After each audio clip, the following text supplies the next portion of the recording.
Uh, I am the staff officer for racial reconciliation for the Episcopal Church, as well as the interim Indigenous missioner.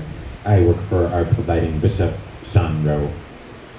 And Lakota is the tribe that I belong to. It's in the northern plains of the United States. I'm also a priest, and before I was a priest, I worked as an epidemiologist with the tribes in the Great Lakes area. And I'm also in my culture what we call a winkbay. A lot of people in North America call them two spirits. We walk between the spirit of the masculine and the spirit of the feminine, and so we kind of live in this third gender space. I want to begin by telling you how we end all of our prayers when we pray in our language. We say, "Mitakuye oyasin." It means we are all related. And so when I look out, it's great that I can see all of our relatives. And then we say we and relative, it's not just us, it's the plants and the animals and the creation and all of the things that you have shared. We understand those things to be our relative. And our mission in life is to be a good relative, right? To be a good relative. And I think what I find so interesting in hearing everybody talk today and yesterday and all these days is you could put this mic in anybody's hand and the story would almost be exactly the same. We have resource extraction in the US with oil and gas and mining. And I will, just two examples. In Alaska, up north, we had a village that they had to move, and it was very sad. They moved, I think, 6 miles in down, thinking that they wouldn't have to move for many generations, and just a few years later, they now have to move again.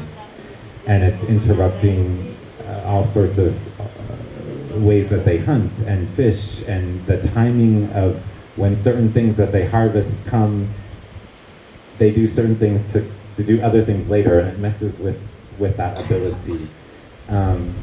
And in North Dakota, they built a pipeline, and it was originally meant to be near a town, a white town. And of course, the white people didn't want it in their town, and so then they move it, and they wanted to put it on the reservation where all the natives were. And it was so beautiful to see all the indigenous people from all over the world come and fight with us, come and fight alongside us as our siblings, so that we could work against that. And of course the pipeline, they did build it, and of course it leaked, damaged the land.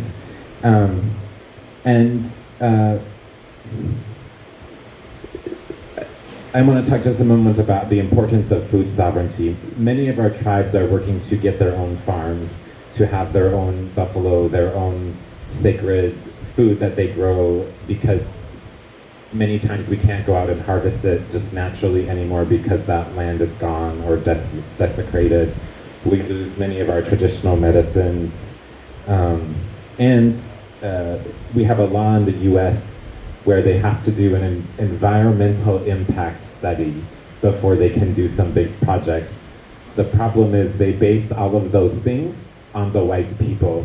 So they don't take into consideration how much protein we eat from the fish that come right out of the river, or the medicines that we need to harvest on the land, or how much deer or elk or animals that we take. And if you have lead and heavy metal in the water, that comes out in the mothers and the birth defects and all of that. And so we see these awful worsening health outcomes, direct consequences of these decisions that are made. How am I doing? Okay.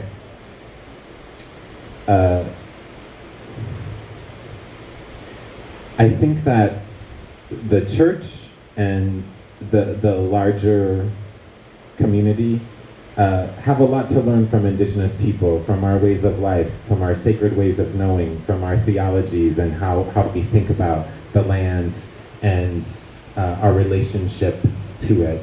For us as Lakota people, water is our very first medicine. That is always the first thing you offer to somebody when they are crying, when they are sad, when they are sick. You always bring water first. And so you have to have clean water for the medicine to be healthy and to work.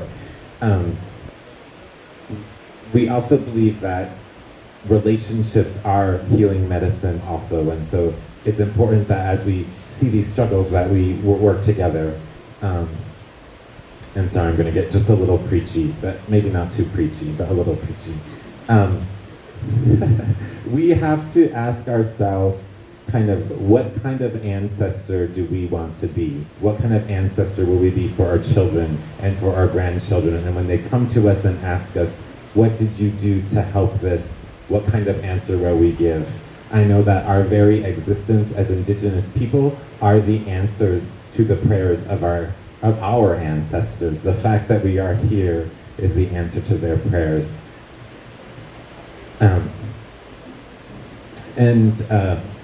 The gospel in the Bible calls us to be a good relative and to love our neighbor. And love is an easy word to say. Everybody thinks it's a feeling and it makes you happy.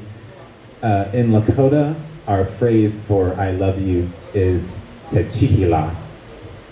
And tehi means to suffer or to endure, and the chi means me to you.